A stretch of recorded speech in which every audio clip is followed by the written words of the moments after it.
run. There's 3 reasons why I run. Dad taught me these things. First thing, I'm going to run playing the sport. Playing softball, that's the only time you'll ever see me really run. And I don't go 2 bases, 1 base at a time. Home to first, second to third, third to home. That's it for me. I don't do doubles and triples, singles only. Second thing, I run to the dinner table. As soon as we're done, as soon as I say amen, I'm running out the door going to get food. Run in sports, run during dinner, going to the dinner table. And the third thing is if something's chasing me. And if I'm running and I'm not playing a sport or there's no food involved, you better run with me. You never know what's behind me. But I don't like to run. Some people love to run. If you love to run here, great and wonderful. It's good for you. It's not for me. But tonight I'm going to talk about running the race. Now, a 5K is not my kind of race, but the race of life and the race in Christianity, that's a race I'm going to run until the day I die, until my race is done. Hebrews 12, 1 through 4. Valerie, if you'll pull that up for me, we'll read through that one time. It says, "Therefore, since we are surrounded by such a huge crowd of witnesses to the life of faith, let us strip off every weight that slows us down, especially the sin that so easily trips us up. And let us run with endurance the race God has set before us." Next.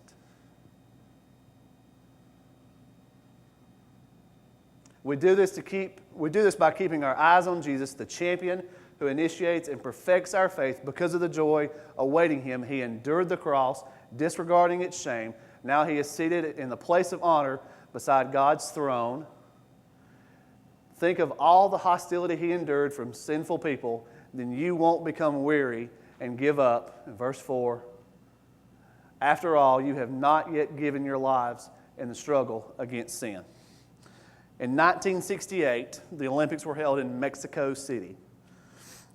In the marathon, the person that finished last, 75 people started the marathon, 57 finished. The gentleman that finished last was from Tanzania. If you know this story, it's a really cool story. I found it the other day. While he was running, he started suffering with cramps because where he was in Tanzania, real low to the sea level. In Mexico City, it was higher elevation. He got cramps, couldn't run real well. Also, he got tangled up. You know, in the beginning of a race, everybody's fighting for position, trying to get to the front.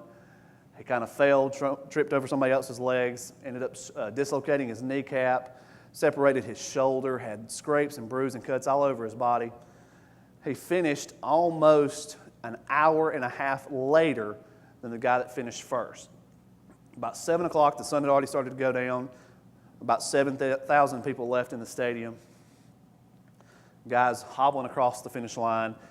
Crowd goes nuts. Just bigger ovation for him than the guy that won. The reporter comes up to him afterwards and says, why didn't you just give up? Why didn't you just lay down and wait for a medic? He said this, and this really stuck with me. He said, my country didn't send me 5,000 miles around the world to just start the race. They sent me 5,000 miles so I could finish the race. The Bible teaches us very clearly that life is a race. Unfortunately, most people don't finish it. Some people don't even know it's a race. We've all met people that are like that they just kind of wander around the track aimlessly with no purpose, no reason for living. And we also know people that get waylaid and sidetracked and distracted through life.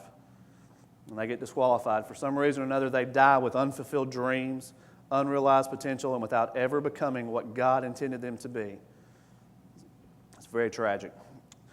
Richard Bach said this, here's a test to find whether your mission on earth is finished. If you're alive, it isn't. If you're alive today, and it looks like everyone here has a pulse, I see you breathing, you're looking at me, our mission on earth as Christians is not done. We have a purpose, and that purpose is to run the race. 1 Corinthians 9:24 says, you must run in such a way that you will win. The Apostle Paul said in Acts 20:24, I consider my life worth nothing if only I may finish the race and complete the task that the Lord Jesus has given me, the task of testifying to the gospel of God's grace. And at the end of Paul's life, he says in 1 Timothy 4:7-8, I have fought, the time of my death is near. I have fought the good fight. I have finished the race, and I have remained faithful. Tonight, I'm going to talk about 3 things that are going to help us run the race of life. 3 things that I've, as looking at this and praying about this, These are three things that God has kind of brought up to me that will help us running the race better. Hebrews 1:2, part of that says, let us strip off every weight that slows us down, especially the sin that so hinders our progress. Get rid of distractions, the things in your life that are weighing you down. That's the first rule of training. Get rid of everything. Olympic runners train 6 hours a day for 315 days. I don't remember the exact calculation, but it's almost 8,000 to 9,000 hours they train for 6 years. Most of the time, their race is less than an hour. They get rid of all the distractions. So what are we to get rid of? What are the things that we need to get rid of? The writer of the passage says, the sin that so easily hinders our progress. And that's different for all of us. We all have different sins. We all have things that we struggle with. We have things that weigh us down. What may cause a struggle in my life may not be to Paul. What's a struggle for Paul may not be for Timothy. But there's certain things that we all carry around that are distractions, and they weigh us down. Found that focusing on sin doesn't really help us get rid of it. You don't win a race by focusing on the runners around you. You don't win in life focusing on your sin. You win by focusing on the finish. Getting rid of everything around you and focusing on what's in front of you.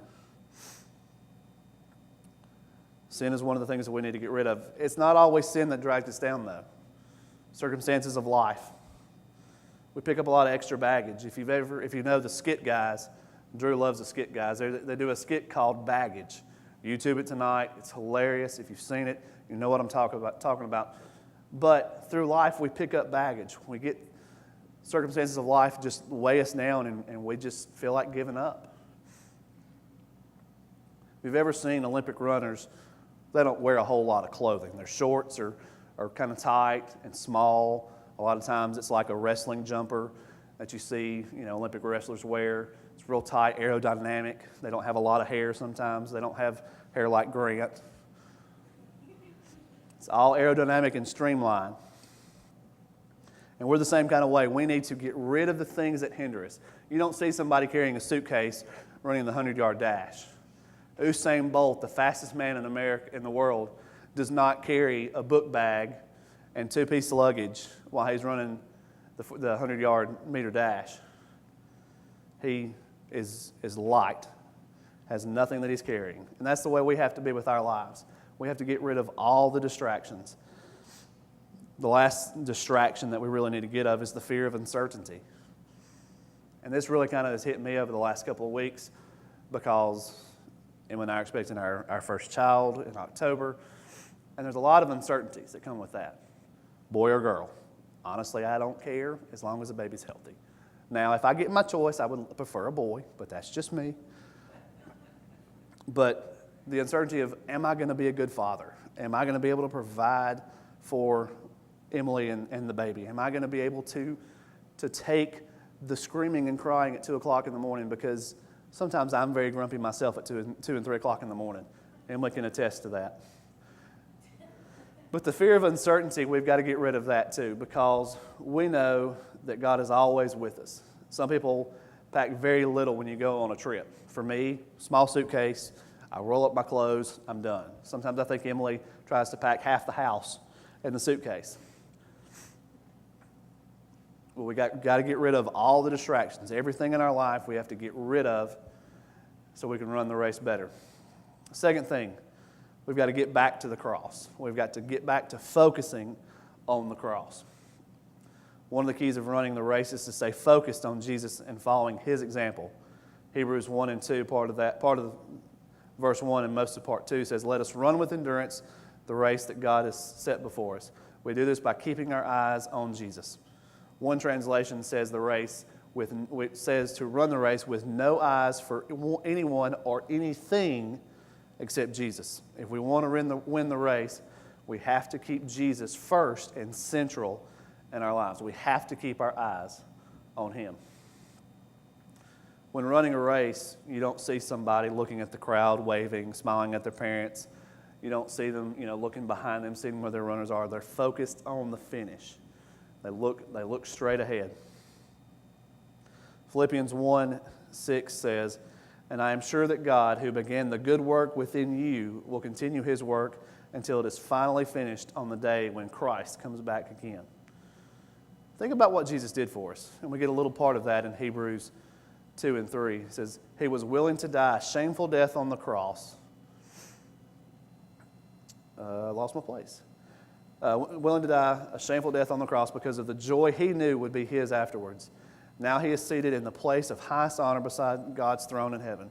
Think about all he endured when sinful people did such terrible things to him, so that you don't become weary and give up. Drew may be able to give us probably the closest description of what Jesus went through as he was crucified. The thorns on his head, carrying the cross, being beat up and battered, being whipped, and the ultimate pain. Drew could probably give us a close example with his medical background in nursing. But there's a word that really comes to mind when I think about how much Jesus went through. It's excruciating. The pain that he went through was excruciating. Now, I've had some pain. Stubbing your toe. I think stubbing your toe is one of the worst pains in the world because it just hurts your toe. I mean, you would think that far away from your brain it wouldn't register, but stubbing your toe is almost excruciating to me. But that doesn't come close to the pain that Jesus suffered for us. It's amazing when you think that Jesus chose to die for us. He was willing to die a shameful death on the cross because of the joy he knew would be his afterwards. His suffering was worth it all because he knew what the end result would be. Jesus didn't have to read the book. He knew the ending. Have you ever done that? Have you ever gotten a book and you're kind of not really into it, so you grab it, you flip to the last couple pages and you read just to see how it ends? I've done that. Kind of ruins the book, but it kind of keeps your interest. Jesus didn't have to read the book. He knew the ending. Take this out. This is a $20 bill. I could go up to the BP station, give the clerk at the counter the $20 and put $20 in my gas in my car. I could buy a couple of Diet Mountain Dews, candy bars, and get some change back. I could go to dinner with me and Emily for about $20 or a little more. But this little, I know it's not paper, we're going to call it paper, is worth $20. Now, what if I was to take this 20 and fold it up, crinkle it up, get it all nice and not as new as it was? Is it still worth $20? If I was to offer it to somebody, would you take it? No, you can't take my 20. This is my fun money and gas money this week. You can't have my 20. But is it still worth $20? If I fold it back up, crumple it up, toss it on the floor and step on it, get it nice and dirty, is it still worth $20? Do what? It's a dirty $20, but it's still worth $20. It'll still spend. Aside from ripping the bill in half into where it's two halves of a 20 does not make 10. That's not the way it works. Aside from me ripping this bill in half, it's still going to be worth $20. That's how God sees our life. No matter how crinkled up, how messed up, how dirty, how ugly we may look, we're still worth something to God. How do we finish the race? How do we win the race? How do we get to the end of our lives and say what was said in 2 Timothy 4:8, I have finished the race and I have remained faithful? Well, one, we got to get rid of distractions. Two, we have to get back to the cross. And the last one is we have to get on with the race. Hebrews 12:1. Therefore, since we're surrounded by a huge crowd of witnesses to the life of faith, let us strip off every weight that slows us down, especially the sin that so easily hinders our progress. Let us run with endurance the race that God has set before us. With homecoming coming up, and this isn't in my notes, with homecoming coming up, I'm going to see a lot of people putting new flowers on the graves of their loved ones. I saw it at Mother's Day. I'll see it at Father's Day too. But people are going to be making the graveside look really good for homecoming, and that's wonderful. You know, I'm sure our loved ones, my family members that are in that graveyard, will get fresh flowers, and that's great. But seeing that on Mother's Day and with homecoming, it's kind of brought this to my mind. There are plenty of us in this room that have had loved ones that have passed on. Their race is done. They're finished. and they're in heaven. It's almost like there's a small cheering section for each one of us, pushing us forward. You know, I think about, knew I was going to do this. I think about my great-grandmother. For years, I think only my family, maybe Brother Absher knows this story. For years, she prayed for my great-grandfather. We called him Pop. Prayed for Pop to come to church. She was how old when she died, Papa? How old was grandmother when she died? In her 90s, 95 years old. And Pop died when he was what, 80, 88? Yeah. They were married for well over 50 years. She prayed for, I'll just give a round number, 60 years. Prayed for 60 years for him to go to church. I know Brother Absher went to their house and tried. I know Brother Will Hughes went. I know Brother Staggs went. And I remember sitting and hearing stories from my great-grandmother and my great-grandfather about their lives. And I love to do it. And I remember the day when my great-grandmother told me this story that Brother Staggs came in to visit. One of them had been sick. And he was sitting on the couch, and Pop said, I don't know if he called him Henry or said Brother Staggs. He said, but I think it's about time I get saved. And I think my grandmother about had a heart attack then because she had prayed for 60 years. I'm 34 years old. I couldn't imagine praying for something that long. I prayed for 20-something years that I would meet Emily. I didn't know it would be Emily, but I prayed for that long for the right spouse, and God blew my expectations away when He gave me her. Brownie points for me. I'm going to need them, I know. But she prayed for him for over 60 years that he would come to salvation. And so now I think about, they're part of my cheering section. Leslie. We all can name people. Laverne Sanders, Vaughn Stevens, Laverne Parsons. I could name the list if I wanted to. Brother Absher could. All of us could, of people in our lives that are cheering us on as we run the race. How are you going to finish? I don't know where you're at on the race. It's none of my business. You don't know where I'm at on the race. It's none of your business.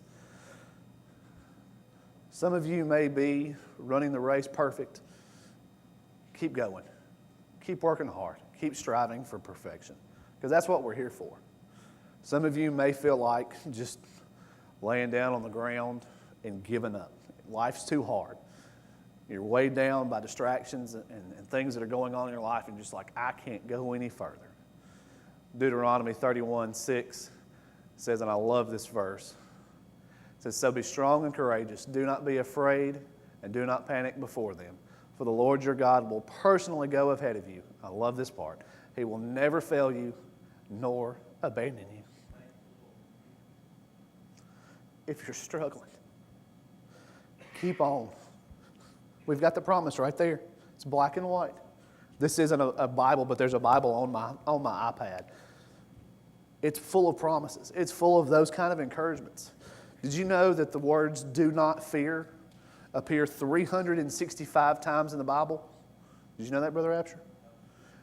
The phrase "do not fear" or something about not being afraid is in the Bible 365 days a year. How many days? 365. How many days are in a year? 300. One time for every day of the week, every day of the year. Do not fear. Do not be afraid. Blows my mind when I saw that. That for every day that we're going to live in a year, there's a verse that says, do not be afraid, do not fear, have courage, have strength. It's like God knew what He was doing. If you're struggling, there's people here that can help you. There's people here that want to be by your side, that want to come alongside you and pick you up. There was a race, a high school race, where a girl was way in the lead. She tripped and fell and hurt herself, and the girl that would have finished first, that was right behind her, stopped in the middle of the race, turned around, picked her up. Other people went whizzing by them, and they finished the race together.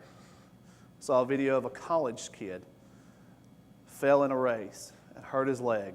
His dad came from the stands, picked him up, and they finished together.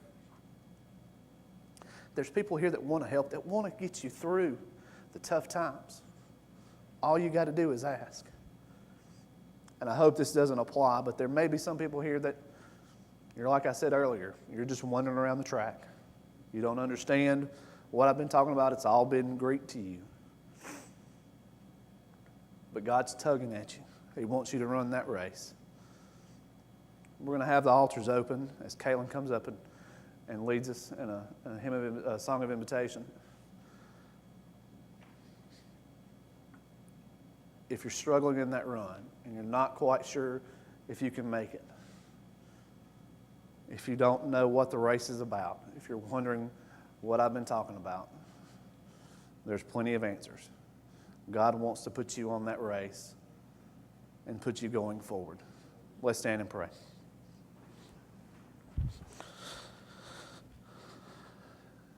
God, we get way down in life.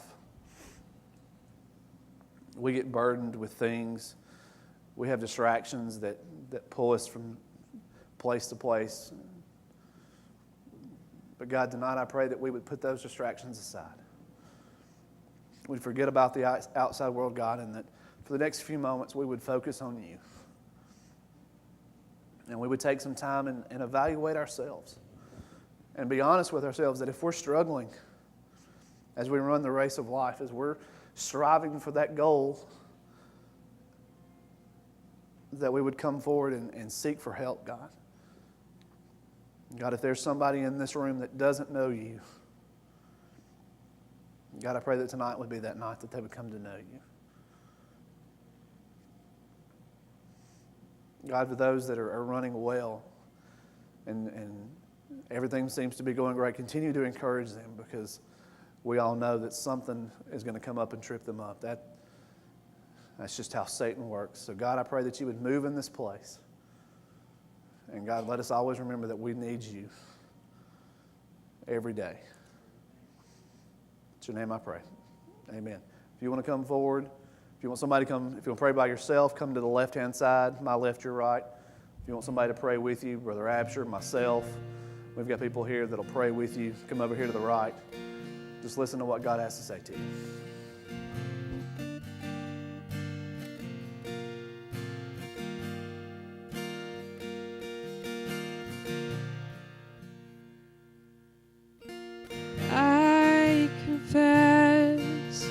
Bowing here, I find my rest, and without you, I fall apart. You're the one that guides my heart. Lord, I need you. Oh, I need you. Every hour I need you. My one defense, my righteousness. Oh God, how I need you. Sin runs deep, your grace is more. Grace is found is where you are, and where you are, Lord, I am free. Holiness is Christ in me. Lord, I need you. Oh, I need you.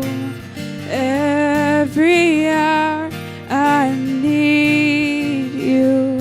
My one defense, my righteousness. Oh God, how I need you. So teach my song to rise to you. When temptation comes my way, when I cannot stand, I'll fall on you. Jesus, you're my hope and stay.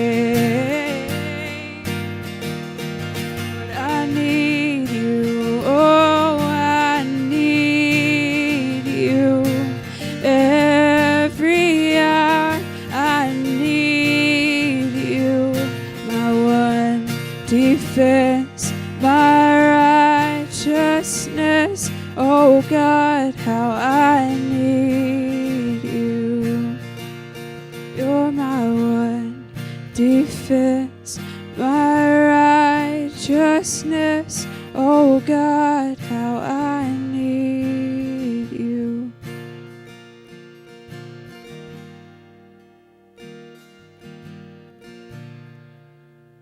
For being here. I hope that amongst my rambling, you got something out of that. We've got 3 graduates here. One snuck in on us a little bit earlier. Jamie's already went to the back, but Grant and Sydney snuck in here. All graduate this week. Yes, Sydney, you didn't think I wasn't going to call you out. You should know me better by now. But you two and Jamie, I hope that you got something out of that, and that you'll continue to run the race with perseverance and strength, and that God will bless you as you start this new chapter in life. I'm gonna pray. I'm gonna bless the food. We've got food over in the fireside room. We've also got cake and dessert. We're gonna honor our graduates. So stick around and see them. And Sydney, you're going to Mississippi State? Just don't ring a cowbell, please. No, we're proud of Grant and Jamie and Sydney.